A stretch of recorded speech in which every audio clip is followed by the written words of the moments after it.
नमस्कार. आज जो पदार्थ बनवला आहे ना, त्याची डिमांड कधीच कमी होत नाही. कायम त्याची नाही का डिमांड असते, की असं बनवा, तसं बनवा. तर आज ना मी माझ्या आजीच्या पद्धतीने म्हणजे अगदी गावठी पद्धतीने हे मटण बनवलं आहे. तर त्याची रेसिपी तुमच्यासोबत शेअर करते. तर त्याच्यासाठी इथे अर्धा किलो मटण घेतलं आहे आणि स्वच्छ 2-4 पाण्याने धुवून घेतलं आहे. त्याच्यानंतर त्याच्यात चमचाभर हळद घालायची, 1 मोठा चमचा मीठ घालायचं, म्हणजे मटणच्या क्वांटिटीनुसार घालायचं आणि 1 मोठा चमचा मी इथं आलं, लसूण आणि हिरवी मिरचीची पेस्ट घातली आहे 1 ते 1.5 चमचा आणि ते लावून आपल्याला हे मॅरिनेट करायला ठेवायचं आहे. अगदी अर्धा तास ठेवलं तरी चालेल किंवा 15 मिनटं ठेवलं तरीसुद्धा चालेल. आता इथे 3 कांदे मोठे मोठे छान असे पातळ उभे चिरून घेतले आहे.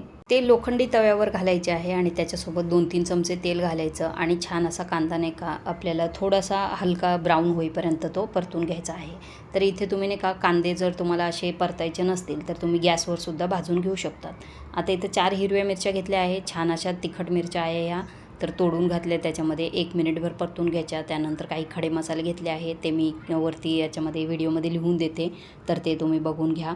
तर ते मसाले घालायचे आणि मिनिटभर हे परतून घ्यायचे. म्हणजे काय होतं, मसाल्यांचा छान असा सुगंधही येतो आणि वाटताना ते छान असे बारीक वाटले जातात. आता 1 मोठा चमचा तीळ घेतला आहे, 1 मोठा चमचा खसखस घेतली आहे आणि 2 मोठे चमचे इथे सुकं खोबरं घेतलं आहे. तर ते सुद्धा त्याच्याबरोबर नाही का मस्त असं ब्राऊन होईपर्यंत परतून घ्यायचं आहे. इथे पूर्ण लो गॅस ठेवायचा आहे. हे परतत असताना आपल्याला मसाले जळू द्यायचे नाही आहे. त्यानंतर 1 मोठा चमचा इथे घेतला आहे कारळं. कारळं म्हणजेच काळे तीळसुद्धा म्हणतात त्याला आणि कारळंसुद्धा म्हणतात. तर ते कारळे त्याच्यामध्ये घालायचे आणि ते सुद्धा छान असे परतून घ्यायचे आहे. माझी आजी जेव्हा गावामध्ये असं चुलीवर स्वयंपाक करायची ना, तेव्हा मसाल्यांमध्ये कारळं नेहमी वापरायची. म्हणजे असं नॉनव्हेज रेसिपीमध्ये ते खूप छान लागतं चवीलासुद्धा आणि पौष्टिकही असतं ते. तर त्याच्यानंतर आपण मुठभर कोथिंबीर घातली आणि तीसुद्धा छान असे परतून घेतली आहे. आता थंड झाला मसाला की मिक्सरच्या भांड्यात घालायचा आणि त्याच्याबरोबर 10 ते 12 फुटाण्याचे दाणे घातले आहे आणि ते छान असं वाटण तयार करून ठेवायचं आहे पाणी घालून. आता इथे कुकरमध्ये तेल घालायचं, कांदा घालायचा. कांदा छान असा लाल झाला आपला की मॅरिनेट केलेलं मटण घालायचं आणि थोडंसं पाणी आटेपर्यंत त्याला परतून घ्यायचं आहे. उन्हाळ्याच्या सुट्ट्यांमध्ये की नाही आम्ही जेव्हा मामाच्या गावाला जायचो ना, तेव्हा आजी नाही का आम्हाला आठवडी बाजारात घेऊन जायची. तर त्या आठवडी बाजारात सुद्धा नाही का पालातलं मटण वगैरे ते तिथं नाही का मिळायचं. म्हणजे तिथं जेवायला वगैरे सुद्धा असायचं. तर त्या मटणची चव आणि ही चव ना अगदी सेम टू सेम आली आहे आज. आता इथं गरम पाणी घातलं आहे मी. तर मटण शिजायला जेवढं पाणी लागेल तेवढं पाणी घालायचं आणि 7-8 शिट्ट्या करून घ्यायच्या. कारण मटण शिजायला जास्त वेळ लागतो, तर 7-8 शिट्ट्या तेवढ्या लागतातच त्याला. आता पातेल्यामध्ये आपण तेल घातलं आहे. 2 ते 4 चमचे तेल घालायचं. तेल थोडं जास्तच लागतं मटणमध्ये. आता प्रत्येकी 1 मोठा चमचा इथे धणे पावडर, लाल मिरची पावडर आणि कांदा लसूण मसाला घातला आहे. तर तुम्ही इथं बघू शकता गॅस खूप मोठा नाही आहे, त्यामुळे आपले मसाले जळणार नाही आहे. अगदी लो गॅसवर आपण हे तेल तापलं की तेव्हाच ते लाल मिरची टाकायची आणि त्यानंतर वाटलेलं वाटण टाकायचं आहे. आता गॅस थोडासा वाढवू शकता आणि मस्त आपला मसाला नाही का तेल सुटेपर्यंत आपल्याला 3 ते 4 मिनटं लो गॅसवर हा शिजवून घ्यायचा आहे. हे बघा रंगसुद्धा त्याचा बदलला आहे आणि मस्त असा मसाला असा परतून झाला आहे आपला. असा मसाला परतून झाला ना की त्याची चवही खूप छान येते आणि मसाल्याला सुगंधही खूप छान येतो. तर हे बघा थोडंसं पाणी घातलं आहे आणि त्यानंतर परत एकदा 1 मिनिटभर असं शिजवून घेतलं आहे. त्याचा त्याला तेलाचा तवंगा आला आहे. मसाला चांगला परतला ना की मसाल्यांचं तेल सुटायला लागतं आणि मग तो तेलाचा तवंगा त्याला येतो. आता कोथिंबीर घातली आहे आणि मस्त असं मसाला शिजवून घेतला आहे. मस्त असा सुगंध सुटला आहे त्याचा मसाल्याचा ना घरभर.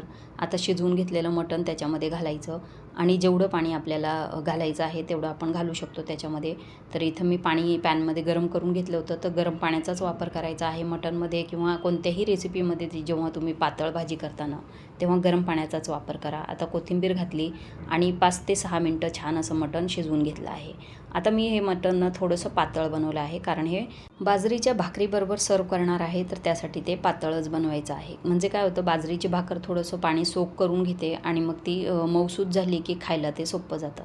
हे बघा मस्त असं त्याला तर्रीसुद्धा आली आहे आणि मस्त असं मटण शिजलं आहे आपलं. गरम गरम वाढून घ्यायचं आणि लगेच खायला बसायचं. सोबत कांदा घ्यायचा आहे. ते कांद्यामध्ये थोडंसं मीठ आणि लिंबाचा रस घालायचा आणि मिक्स करून घ्यायचं आणि त्याच्यासोबतच मटण वाढून घ्यायचं आहे. तर आजची रेसिपी तुम्हाला आवडली असेल गावठी पद्धतीची तर मालाच किचनला लाईक, शेअर आणि सबस्क्राईब करायला विसरू नका.